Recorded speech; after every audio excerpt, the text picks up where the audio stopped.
చూస్తున్నారు కదా, మనం ఇప్పుడు ఒంటిమిట్ట కోదండ రామాలయానికి చేరుకున్నాం. రండి లోపలికి వెళ్దాం.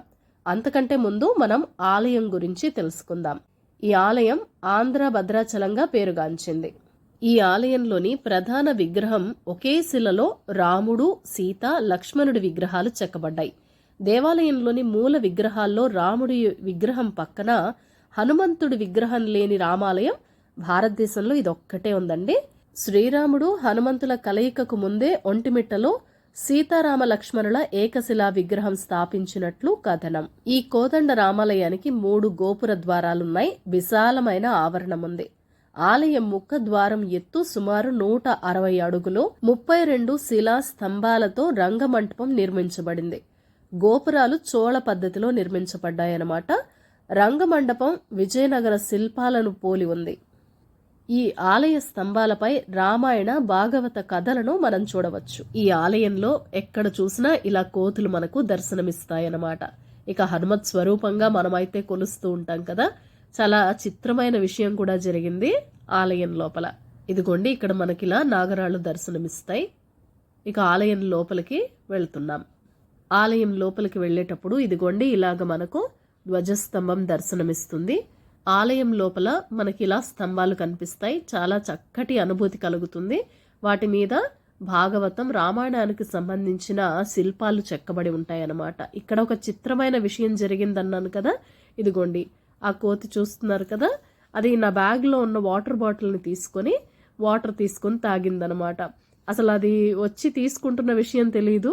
నేను మా అబ్బాయి, మా పిల్లలు ఎవరైనా బ్యాగ్లో చేయి పెడుతున్నారనుకున్నా, కానీ తీరా చూస్తే ఆ కోతి నా బ్యాగ్లో నుంచి వాటర్ బాటిల్ తీసుకొని వాటర్ తాగిందనమాట.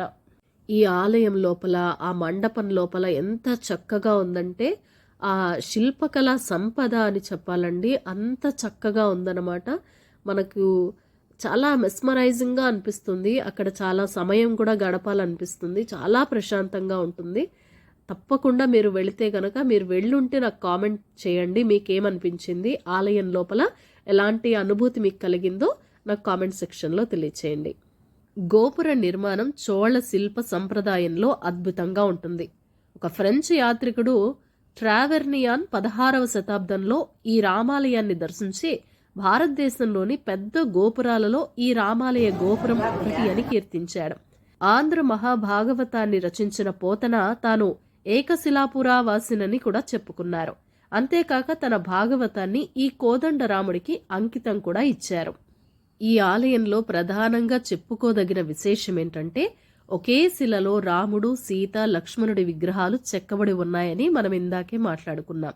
దేవాలయ మూల విగ్రహంలో రాముడి విగ్రహం పక్కన హనుమంతుల విగ్రహం లేని రామాలయం ఇదొక్కటే భారతదేశంలో ఉంది. మనం ఎంత చూసినా కూడా తనివి తీరనంత అందంగా ఉంటుందన్నమాట. చాలా చూడటానికి చాలా అందంగా, ఆశ్చర్యంగా, మనకి చాలా బాగుంటుందండి.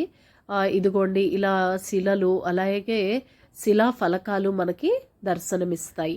మేము ఈ ఆలయాన్ని 2024 మార్చిలో దర్శించుకున్నాం. మా అబ్బాయికి ఇంటర్మీడియట్ ఎగ్జామ్స్ అయిపోయిన తర్వాత. ఇక్కడ మనకు ఫ్రేమ్లో కనిపిస్తున్న పిల్లలంతా 10th క్లాస్ విద్యార్థులు అనమాట. వాళ్ళ హాల్ టికెట్స్ దేవుడి దగ్గర పెట్టి దర్శనం చేసుకోవడానికి వచ్చారట. యూట్యూబర్ అనగానే నాతో వచ్చి కాసేపు ఫోటోలు తీసుకొని మాట్లాడారనమాట. హనుమంతుల వారు లేని ఏకైక ఆలయంగా మనం చెప్పుకుంటాం కదా. అయితే ఆలయం వెలుపల మనకి ఎదురుగానే సంజీవరాయ టెంపుల్ ఉంటుందన్నమాట. ఈ టెంపుల్లో హనుమంతుల వారు మనకు దర్శనమిస్తారు. ఆ పక్కనే మనకు అన్నప్రసాద కౌంటర్ ఉంటుంది. ఫ్రీ భోజనం ఇక్కడ చేయొచ్చు అనమాట. మేము ఇక్కడ ఫ్రీ భోజనం చేశాము. ఒంటిమిట్ట కోదండ రామాలయంలో ఉచిత భోజనం చేసిన తర్వాత మా ప్రయాణం మొదలైంది. ఆటోలో మేము నెక్స్ట్ చేరుకోబోయే ప్రదేశానికి బయలుదేరాం. చుట్టూ కొండలతో ఆహ్లాదకరమైన వాతావరణం మనకు కనిపిస్తుందన్నమాట. చక్కగా ఎంజాయ్ చేస్తామన్నమాట లొకేషన్ని. చూస్తూ ఉండగానే కాసేపట్లోనే మేము చేరుకోబోయే ప్రదేశానికైతే రీచ్ అయిపోయాము. చూస్తున్నారు కదా, నెక్స్ట్ సిద్ధవటం ఫోర్ట్ అనమాట. సిద్ధవటం ఫోర్ట్ మిస్ చేద్దామని అనుకున్నాను అనమాట. టైం సరిపోదు, నెక్స్ట్ వెళ్లాల్సిన ప్రదేశానికి వెళ్ళిపోవాలి అనుకున్నాం. బట్ సరే చూసి అయితే వెళ్దాము అని చెప్పి ఫిక్స్ అయ్యి చూడ్డానికి వచ్చాం. ఒంటిమిట్ట కోదండ రామాలయం నుండి నేరుగా సిద్ధవటం ఫోర్టుకు చేరుకున్నాం. సిద్ధవటం ఫోర్టు చూడండి, నిర్మాణం గురించి ప్రత్యేకంగా చెప్పుకోవాలి. చాలా బాగుంటుందండి. వ్యూ అయితే ఎక్సలెంట్గా ఉంటుందన్నమాట. ఈ నిర్మాణం గురించి, ఇక్కడ రాజులు పరిపాలించిన పాలన గురించి చెప్పుకోవాలి.